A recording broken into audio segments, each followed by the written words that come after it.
اپنے آپ کو مسلمان کہنے والا، اللہ رسول کی محبت کا دم بھرنے والا صرف ایک ماہ اللہ کی عبادت کرے، ایک ماہ رمضان کی پابندی، روزے کی اور نماز کی پابندی کرے، رمضان کے بعد اس کی حالت بدل جائے، کیا یہ افسوس کی بات نہیں ہے؟ کیا مسلمان اسی کا نام ہے کہ سال کے 12 مہینے میں ایک مہینے اللہ کی بات کر لی جائے اب بس صحیح کافی ہے؟ کیسی گرام مسلمان ہے؟ جب ہم قرآن پر معلوم عطا فرماتا ہے فَسَبِّحْ رَبَّكُمْ سَاجِدِينَ، جب آتا ہے کہ اے انسانوں اپنے رب کی پاکی بیان کرتے رہو، رَبَّكُمْ سَاجِدِينَ، اور سجدہ کرنے والے بن جاؤ، نماز کرنے والے بن جاؤ، نماز قائم کرنے والے بن جاؤ۔ اللہ فرماتا ہے کہ رب کی بات کو یہاں تک موت نہ جائے، یعنی موت تک بات کرتے رہو۔ اللہ تو کہہ رہا ہے کہ اے ایمان والو کرنا، اس کے لیے تم نہیں بھیجے گئے ہو، تمہاری بسط کی غرض یہ نہیں ہے کہ سال میں ایک مہینے بعد کر لو پھر اللہ کو بھول جاؤ۔ یقین کہ یقین آنے تک، موت آنے تک، جب تک تیرے جسم میں جان ہے، تیرے جسم میں روح ہے، اس وقت بات کرتے رہو۔ جب تمہارے جسم سے روح پرواز کر جائے، جب تمہارا عقل معاف ہو جائے، تم ہوش میں نہ رہو، تمہارا دماغ معاف ہو جائے، دماغ کام نہ کرے، پھر وہاں پہ جب تک آپ ہوش میں ہیں، گچے بستر پہ پڑے ہوئے ہیں، اس وقت آپ نماز پڑھنا ہے۔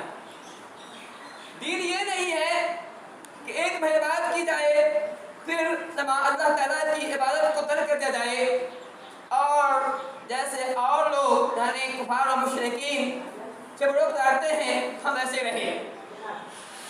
اسی بات کو حدیث میں کیا کیا، مجھے دلیل کی حدیث ہے، اب بتاتے ہیں کان احب الدین الیہ ما دام علیہ صاحبہ، سب سے اچھا مسلمان وہ ہے، سب سے اچھا ایمان والا وہ ہے جو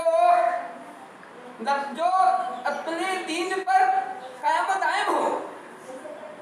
احب الدین الیہ، اللہ نے سب سے اچھا عمل وہ ہے، سب سے اچھی نماز وہ ہے کہ نماز پڑھنے والا قائم و دائم ہو۔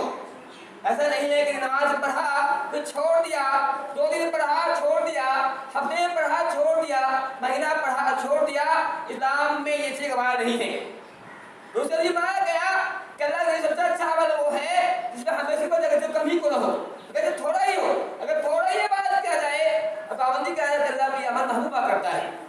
اگر آدمی ایک ہی دن خوب بات کر لے، پوری رات شب داری کرے، پوری رات جاگے اور خود نماز پڑھے، پھر نماز تک کرتے اللہ کے نزدیک یہ عمل پسندیدہ نہیں ہے۔ اسی بات کو ایک اور حدیث جس کو امام ابن ماجہ نے اپنی سنن میں روایت کیا ہے، اس کو امام البانی نے صحیح قرار دیا ہے۔ وہ حدیث یوں ہے، فرماتے ہیں استقیموا ولن تحسوا، اے لوگوں ثابت قدم رہا کرو، جو تم پر عمل فرض کیا گیا ہے، تم پر جو عمل نافذ کیا گیا ہے، جو دین پر نافذ کیا گیا ہے، اس پر قائم دائم رہو۔ استقیموا، قائم دائم رہو، ولن تحسوا، اور تم تھکو نہیں، تم اس سے اگو نہیں، اسے بے پرواہی نہ کرو، اسے تم باز نہ آؤ، اس پر قائم دائم رہو۔ کیوں؟ فَإِنَّ خَيْرَ أَعْمَالِكُمُ الصَّلَاةُ وَاعْلَمُوا إِنَّ خَيْرَ الصَّلَاةِ، جان لو سب سے اچھا عمل نماز ہے۔ لیکن فرماتے ہیں لوگ سنو، جان لو سب سے اچھا عمل اللہ کے نزدیک نماز ہے۔ بَلَا يُحَافِظُ إِلَّا مُؤْمِنٌ، اور جو مومن ہوا کرتا ہے، لا يُحَافِظُ الْمُؤْمِنُ، کہ نماز کی پابندی وہی کرتا ہے مومن ہوا کرتا ہے، جس میں ایمان ہوگا، جس دل میں ایمان چھپا ہوگا، جو مومن ہوگا، ایسا ہی آدمی نماز قائم کرے گا۔ جس میں ایمان کی ربط نہیں ہے وہ نماز قائم کرے گا۔ یہ بھی اس لیے معلوم ہوا کہ جو نماز پڑھ رہا ہے وہ مومن ہے، اس کے دل میں ایمان ہے، جو نماز نہیں پڑھ رہا ہے اس دل سے ایمان نکل رہا ہے۔ اس لیے معلوم ہوا، اس لیے بھی معلوم ہوا کہ ایمان بڑھتا اور کمتا رہتا ہے۔ جب نماز پڑھتے رہتے ہیں ہمارے ایمان میں زیادتی آتی رہتی ہے، نماز چھوڑ دیتے ہیں وہاں ایمان میں کمی آتی ہے۔ لیکن ہمارے ہیں کہ جو نماز کی پابندی وہی کرتا ہے جو مومن ہوا کرتا اب ہم دیکھیں اپنے معاشرے کے اندر کتنے ہی لوگ ہیں جو رمضان کے مہینے بعد کرتے ہیں، رمضان کے بعد کر رہے ہیں۔ دیکھیے اب جو کوئی رمضان کے بعد نماز کی پابندی کر رہا ہے تو اس کے ایمان کی گواہی دیجیے۔ حضرت فرمایا کہ جو جس کو دیکھو، اب ہمارا جس کو دیکھے تو مسجد کو آ رہا ہے فاشهدوا له بالایمان، اس کے ایمان کی گواہی دو۔ اب فرماتے ہیں کہ جو کوئی نماز مسجد کو آ رہا ہے اس کے ایمان کی گواہی دو، وہ مومن ہے، ایمان والا ہے۔ اس سے معلوم ہوا کہ ایمان جو مومن ہوگا، جو نماز پڑھے گا وہی نماز پڑھے گا، جو نماز پڑھے گا وہ مومن ہوگا، یہ معلوم ہوا۔ اور اس امت کے آنے کی غرض بھی یہی ہے۔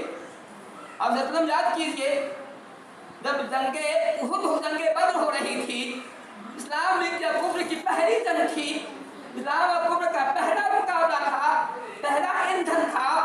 اب وسلم نے دیکھا کہ ہمارے پاس جو فوج ہے، جو ٹکڑی ہے بہت کم ہے، تعداد میں تھوڑے ہیں، 313 مسلمان ہیں، اس میں بوڑھے بھی ہیں، بچے بھی ہیں، جوان بھی ہیں، پورے لشکر میں سے 2 گھوڑا ہے، پورے لشکر میں 2 گھوڑا ہے، کسی کے ہاتھ میں تلوار ہے، کسی کے ہاتھ میں لاٹھی ڈنڈا ہے، یہ معاملہ ہے۔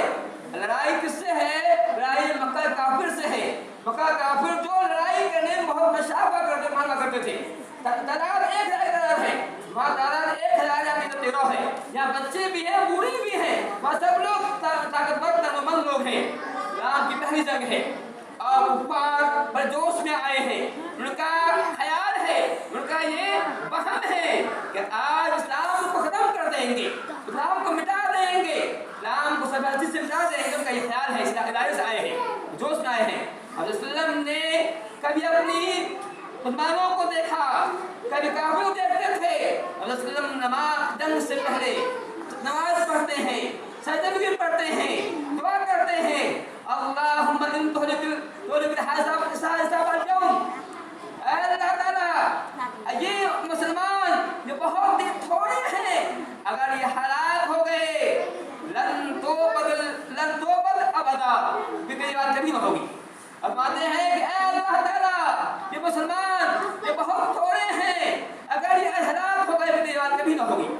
اس سے یہ معلوم ہوتا ہے، آپ نے یہ نہیں کہا کہ اے لوگوں، اے اللہ اگر یہ مسلمان ہلاک ہو گئے تو اور کام نہیں ہوگا۔ آپ نے یہ نہیں کہا کہ تجارت نہیں چلے گی، بزنس نہیں چلے گی، فلاں کام نہیں ہوگا۔ آپ نے کہا لن توبد ابدا، اب یہ بات کبھی نہ ہوگی۔ اس معلوم ہوتا ہے اس امت کے آنے کی غرض ہی نہیں ہے کہ بات کریں۔ اس امت سے پہلے بھی لوگ تھے، اس میں بات میں کوتاہی کی کمی تھی۔ اللہ تعالیٰ نے کہا کہ اے اللہ آپ جواب کہ اللہ تعالیٰ تو چاہتا ہے کہ یہ بات ہو، اور تو چاہتا ہے کہ زمین پہ یہ بات کی جائے تو پھر اس امت کو باقی رکھ، مسلمان کو باقی رکھ، پھر یہ بات ہوگی۔ مسلمان نہ رہیں گے تو یہ بات نہ ہوگی۔ یہ اس معلوم ہوا